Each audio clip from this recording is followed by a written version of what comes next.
चिराग गोरखपुरी की कविता रुबाइयाँ और गज़लें दो शीर्षक में 12वीं क्लास के सिलेबस में है, जिसमें से अंतिम 3 शेरों का अर्थ इस प्रकार है। आबो ताप अस आर न पूछो तुम भी, आँखें रखो हो ये जगमग बेतों की दमक है, या हम मोती रोले हैं। शायर अपनी बात को कहते हैं कि मेरी शायरी की चमक दमक सिर्फ देखने के लिए नहीं है। मेरी शायरी में बातें बहुत गहराई से कही जाती हैं। सामान्य जनों को अर्थात पाठकों को संबोधित करते हुए वे कहते हैं कि शायरी की गहराइयों को तुम भी ठीक प्रकार से समझ सकते हो। यह बनावटी नहीं है, इनको देखने पहचानने में तो तुम भी समर्थ हो। तुम अर्थात जो पाठकगण हैं। मेरे शेरों की यह जगमग चमक वास्तव में मेरे अंतर्मन की पीड़ा है, और मेरे आंसू रूपी मोती छंद बन करके अर्थात शेर बन करके एक कविता के रूप में बिखर रहे हैं। अगला शेर है।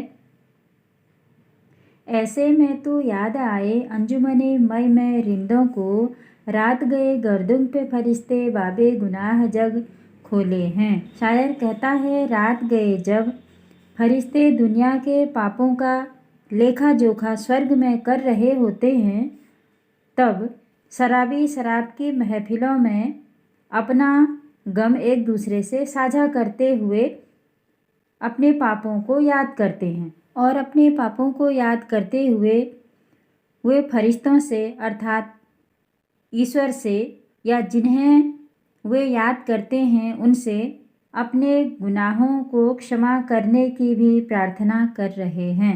अंतिम शेर है। सदके फिराग एजाजे सुखन के, कैसे उड़ा ली ये आवाज़, इन गज़लों के पर्दों में तो मीर की गज़लें बोले हैं। अब इस गज़ल में कवि स्वयं अपनी प्रशंसा कर रहे हैं। फिराग कहते हैं कि लोग मेरी शायरी पर मुग्ध होकर अधिकांशतः मुझसे पूछते हैं, प्रश्न करते हैं कि अरे फिराग, हम तो तुम्हारे इस शायरी पर नछावर हो रहे हैं। तुमने इतनी अच्छी शायरी लिखनी कहाँ से सीखी? तुम्हारी शायरी तो मीर की सी शायरी लगती है।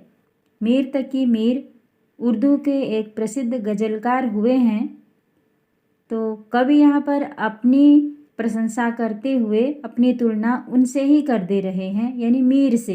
यहाँ उनका स्पष्ट नाम लिखा हुआ है मीर। तो कवि का कहना है कि लोग मुझसे प्रशंसा करते हुए कहते हैं कि अरे फिराक, तुमने यह मीर की सी शायरियाँ लिखना कैसे सीखा? क्योंकि जो मीर की शायरियाँ हैं वह सुंदर, मनोरम, परिपक्व अर्थात जो उनका विषय होगा, शायरी के माध्यम से जो संदेश वह लोगों को देना चाहते होंगे, वह संदेश मीर देते थे। और इस प्रकार तुम्हारी भी शायरी ऐसी ही है।